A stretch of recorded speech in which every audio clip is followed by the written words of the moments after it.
उम्मीद वाली ज़्यादा बात नहीं करनी।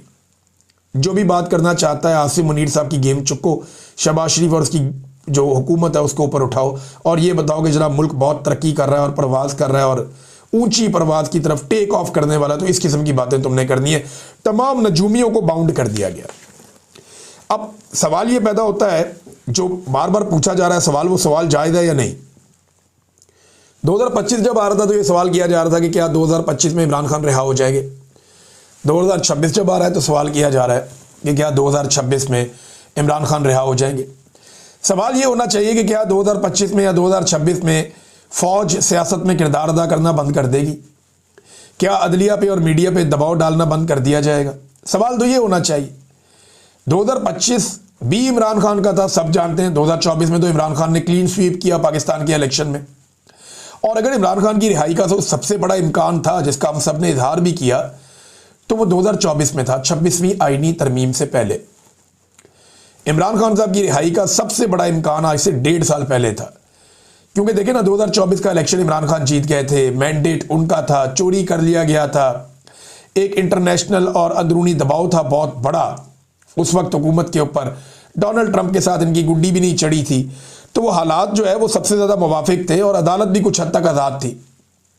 तो ये उम्मीद की जा रही थी कि 2024 के इख्तिताम तक इमरान खान साहब रिहा हो जाएंगे, और ये बज़ाहिर दिखाई भी दे रहा था। बहुत सारे जर्नलिस्ट, बहुत सारे वकला ये बात कर रहे थे, बल्कि तारीखें दे रहे थे, और हम ये खबरें भी आपको बता रहे थे, फलां ये कह रहा है, फलां ये कह रहा है, फलां ने ये दावा किया है। लेकिन जब 2024 में ये नहीं हुआ और 26वीं आईनी तरमीम आ गई, तो उसके बाद मामला इमरान खान साहब ने कहा कि सड़कों पे ही हल होगा अब, और आज भी यही सूरत हाल है। अवाम ही फैसला करेगी। जब तक अवाम लाठी अपने हाथ में नहीं थाम लेती तब तक ये भैंस अवाम के कंट्रोल में नहीं आएगी। जिसकी लाठी उसकी भैंस, सादा सा बात है। अब 2025 भी इमरान खान का था, यानी इमरान खान का साल रहा। पूरे साल में इमरान खान डिस्कस हुआ।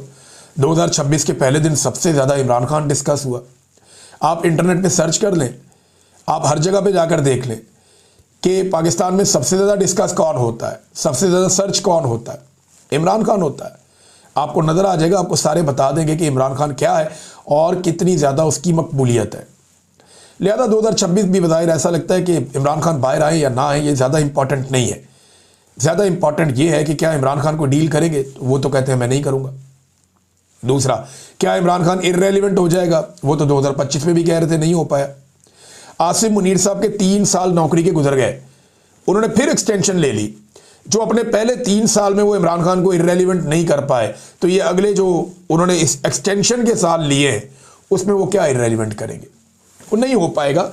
इमरान खान रेलिवेंट ही रहेगा। और देखें अब ये हुकूमत कर क्या रही है, ये हुकूमत ये कर रही है कि फौरी तौर पर इन्होंने तमाम तरक्याती मनसूबे रोक दिए हैं।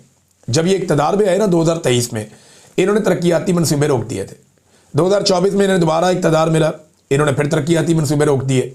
तो ये पैसा जितना भी आवाम की जेबों से चोरी कर रहे हैं या जितना भी बाहर से कर्जा ला रहे हैं, उसको जमा कर करके दिखा रहे हैं कि जनाब देखें हम कौमी खजाना भर रहे हैं, और बाद में इस पैसे को रिश्वत के तौर पे इस्तेमाल करेंगे, सियासी रिश्वत के तौर पे अचानक से आवाम में पैसा निछावर करेंगे। तो ये बात ये लोग ज़हन में रखें कि ये इलेक्शन से पहले अरबों रुपया भी बहा देना, इसके बावजूद लोगों ने इनकी बात नहीं सुननी। क्योंकि अब पाकिस्तान में जो इलेक्शन है, मैं साफ बात आपसे करूंगा, आपको ठीक लगे या गलत लगे, ये अब इंतखाबात जो आने वाले हैं ना, इनका कोई ताल्लुक कारकर्दगी से, रुपए पैसे से या आदादो शुमार पे नहीं है। ये कुछ उसूलों के ऊपर इंतखाबात होंगे। कौम ने इमरान खान को फिलहाल अपनी जिद बना लिया है और इमरान खान की मकबूलियत का तोती बोलता है, ये सारे के सारे जानते हैं। अब हुकूमत ने एक जाली आदादो शुमार का एक डाटा जारी कर दिया है, और इसमें मुल्की माशी तरक्की दिखा रहे हैं, GDP की ग्रोथ दिखा रहे हैं, ज़रूरी पैदावार कह रहे हैं बढ़ गई है। हालांकि पाकिस्तान में इतना बदतरीन सैलाब आया, सारे किसान कह रहे हैं हमारी तो फसलें ही तबाह हो गई, इनकी ज़रूरी पैदावार कहाँ बढ़ गई, किसी और मुल्क में बढ़ गई है। कहते हैं जी सनती पैदावार बढ़ गई है। पाकिस्तान के जितने बड़े बड़े सनती यूनिट हैं उनमें से 200 के करीब बंद हो चुके हैं। मल्टीनेशनल कंपनियां पाकिस्तान छोड़ के जा रही हैं, ये कह रहे हैं सनती पैदावार बढ़ गई है। भी सनती पैदावार कैसे बढ़ सकती है? डेटा जो आ रहा है वो ये बता रहा है लगातार कि पाकिस्तान का जो तजारती खसारा है वो बढ़ रहा है। ये कहते हैं नहीं जी हमारा खसारा कम हो रहा है। अच्छा, जितने भी मईशतदार हैं ना वो सर पकड़ के बैठ गए कि हुकूमती आदादो शुमार जो हुकूमत जारी कर रही है जाली, ये डाटा जो है ये काबिल फ़हम ही नहीं है। यानी कोई दिमाग वाला आदमी उसको समझ नहीं आती कि ये डाटा कुछ और दिखा रहे हैं, मार्केट के हालात कुछ और है, पाकिस्तान किसी और तरफ जा रहा है, इनका डाटा पाकिस्तान को कुछ और दिखा रहा है। ये इसहाक डार साहब की, शहबाज शरीफ साहब की, नून लीग की ये पुरानी खामी है, और ये इनकी पुरानी एक खामी है, अपने आप को ये क्वालिटी समझते हैं कि ये जाली डाटा जारी कर देते हैं। इस तरह की हरकतों और जालसाजियों की वजह से माजी में इनके खिलाफ जो है वो काफ़ी आलमी सतह पे भी आवाज़ें उठ चुकी है। मुझे लगता है ये दोबारा फंस जाएंगे, जाली डाटा दे दे के दोबारा ये वही हरकत करेंगे। कैसर बंगाली साहब जो हैं वो बड़े सीनियर एनालिस्ट हैं, हुकूमतों के अंदर रहे हैं, तर्जुमान रहे हैं, बहुत सारी बातें वो, यानी जो इकोनॉमिस्ट हैं ना बड़े बड़े पाकिस्तान के, उनमें से एक कैसर बंगाली साहब है। मैं इनको कई दफ़ा मिला हूँ, मैंने इनका इंटरव्यू भी किया है। ये उन चंद लोगों में से है जो पाकिस्तान की इकोनॉमी को डे वन से समझते हैं। वो ये कहते हैं, और इनका दावा है कि पाकिस्तान डिफॉल्ट कर चुका है। हम कर्जा लेते हैं कर्जा वापस करने के लिए, यानी जो मुल्क कर्जा ले और कर्जा वापस ना कर सके वो डिफॉल्ट होता है। एक्चुअली डिफॉल्ट कहते हैं किसे, कि एक बंदे ने कर्जा लिया, अब उसमें कर्जा वापस करने की सलाहियत नहीं है, तो वो अपने आप को दिवालिया डिक्लेयर कर देता है। ये है जी डिफॉल्ट। तो कैसर बंगाली साहब कह रहे हैं कि जनाब ये डिफॉल्ट हम कर चुके हैं, और कर्जा वापस करने के लिए चीन और सऊदी अरब ने अगर ये कह दिया कि हम रोल ओवर नहीं करते, यानी चीन और सऊदी अरब का जो अरबों डॉलर हमारे पास पड़ा हुआ है, अगर वो किसी वक्त कहते हैं कि हम रोल ओवर नहीं करते तो मईशत पाकिस्तान की बैठ जाएगी। हम कर्जों के वेंटिलेटर पे हैं। जिस दिन हमने कह दिया कि हम आज़ाद मुल्क हैं, उस दिन वेंटिलेटर में ऑक्सीजन बंद हो जाएगी। ये जनाब कैसर बंगाली साहब ने दावा किया। अब किसान जो है, किसान पाकिस्तान जो चैनल है, वो ये बता रहा है किसान की हालत कि 1800 रुपये में जो गंदम किसान से खरीदी गई थी, उस वक्त सबको ये जोश चढ़ा हुआ था कि रोटी सस्ती, रोटी सस्ती, और आज वही गंदम मार्केट में बाद औक़ात 5000 रुपये की भी मिल रही है। ये किसान पाकिस्तान चैनल है, वो ये बता रहा है। 4000 तक तो मैंने भी सुना था, 4000 से ऊपर भी सुना था। अब वो ये कह रहे हैं 5000 तक पहुंच गई है। देखिए ये वो सीज़न है जब गंदम बहुत छोटी छोटी है, अभी गंदम की फसल, और ये गंदम की कटाई जो है वो मई में होती है ज़्यादातर पाकिस्तान में। फिर नई गंदम मार्केट में आएगी, तो जब नई गंदम मार्केट में आएगी तो मरियम नवाज अप्रैल में एक कैंपेन शुरू करेंगी जिसमें वो कहेंगी रोटी सस्ती कर दी है, तो किसान को फिर मारेंगे। किसान से गंदम लेंगे 1800, 2000, 2200 में, और बाद में जब ये गंदम अपने पास रख लेंगे, अपने गोदामों में जमा कर लेंगे पैसे वाले लोग, तो उसके बाद गंदम की कीमत 3000, 4000 हो जाएगी। अभी जो सरकार गंदम प्रोवाइड कर रही है मिलों को, वो 3000 रुपये में प्रोवाइड कर रही है। यानी हुकूमत 3000 रुपये में वो वाली गंदम मिलों को दे रही है जो किसान की बेचारे की 2200 की, 2000 की बिकी हुई है, बाद औक़ात 1800 की बिकी हुई है। तो किसान को इन्होंने फ़ायदा नहीं दिया, सारा का सारा फ़ायदा इन्होंने दिया मिडलमैन को, ताकतवर पैसे वालों को, सरमायादारों को।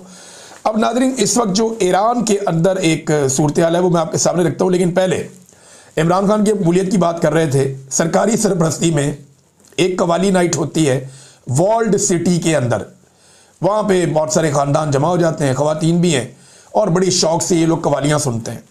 कवाल थे फराद अहमद खान साहब। अब वहाँ फरमाइश शुरू हो गई, प्रोग्राम सरकारी सरपरस्ती में था, फरमाइश शुरू हो गई जी वो गाना गाओ कैदी नंबर 804 वाला, वो जिसके बोल हैं जेल अडियाला कैदी 804 होवे वो नकदा कोका। तो जनाब उन्होंने कहा जी, लोगों ने आवाज़ लगाना शुरू कर दी, गाना गाओ। वो फरमाइश के ऊपर वो कवाल बेचारे जो है उन्होंने वो गाना गा दिया, उनके ऊपर पर्चा हो गया दहशतगर्दी का। अब वो जो कवाल है फराद अहमद खान साहब, उन पर मुकदमा हो गया, और तीन जो कोई 2-3 वॉल सिटी के कोई बंदे हैं वो भी अफसर कोई मुअत्तल हो गए हैं। आप अंदाज़ा करें कि एक गाने से, इमरान खान के जिक्र से इनकी टांगें इतनी कांप जाती हैं। तो ये उसका मुकाबला इलेक्शन में करेंगे, मुमकिन नहीं है। अब नाज़रीन, ईरान के अंदर मुजाहरे जो है वो शिद्दत इख्तियार कर गए हैं, 40 शहरों तक मुजाहरे फैल गए हैं। अब तक 12 अफराद की जान चली गई है ईरान में। ये क्यों हो रहा है? देखिए, हमारे बहुत सारे दोस्त जो हैं वो ईरान के मौजूदा रिजीम को बहुत पसंद करते हैं, फ़िरका वारियत का मामला भी है। ईरान में दूसरी हुकूमत भी कोई आएगी तो वो उसी फ़िरके की आएगी, लेकिन जो ईरान की मौजूदा हुकूमत है वो अवाम को रिलीफ देने में कामयाब नहीं हो सकी। आलमी सतह पर ईरान पर लगातार पाबंदियाँ, उसकी वजह यह है कि इसराइल के साथ ईरान का एक फड्डा है और अमेरिका के साथ उनका एक फड्डा है, और आलमी सतह पर उन्हें पाबंदियों का सामना। उन पाबंदियों की वजह से ईरान की मईशत गिरती जा रही है। अमेरिका का बड़ा पुराना एक ख्वाब भी है कि ईरान में रजीम चेंज ऑपरेशन हो जाए, लेकिन अमेरिका ज़मीन पे उतर के नहीं कर सकता। ये जब भी खड़े होंगे ईरान के अवाम खड़े होंगे। अब ईरान के अंदर जो मुजाहरे शुरू हो गए हैं, ये पहली मरतबा इतने बड़े पैमाने में मुजाहरे हो रहे हैं जिनसे ये समझ आ रही है कि कम से कम ईरान के अवाम की एक तादाद, एक मखसूस तादाद मैं ये नहीं कहता सारा का सारा ईरान, लेकिन एक बड़ी तादाद ईरान के अवाम की महंगाई के खिलाफ और ये जो उनकी करेंसी की गिरावट है उसके खिलाफ बाहर निकल आई और वो हुकूमत से नाराज़ है। अमेरिका जो है वो अवाम के साथ खड़ा हो गया। इसके बारे में उनके स्टेटमेंट्स भी आ रहे हैं। डोनाल्ड ट्रंप का बड़ा एक क्लियर स्टेटमेंट भी आया हुआ, वो आपने पढ़ा भी है, मैंने आपको पढ़ के भी सुनाया कि उन्होंने धमकी लगाई ईरान को कि मुजाहिरीन पे गोली मत चलाना, वरना हम इनके लिए पूरे तैयार हैं, हम आ जाएंगे इनकी मदद करने के लिए। तो डोनाल्ड ट्रंप ने धमकी भी लगाई है।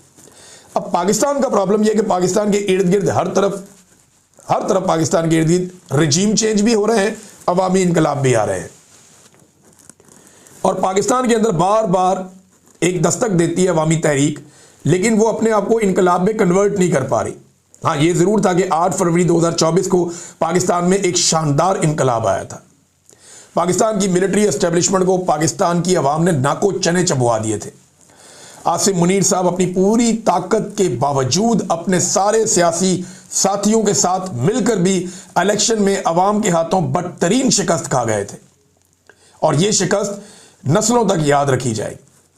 लेकिन अभी मैं आपको बताता हूं अगले इलेक्शन में क्या होना है।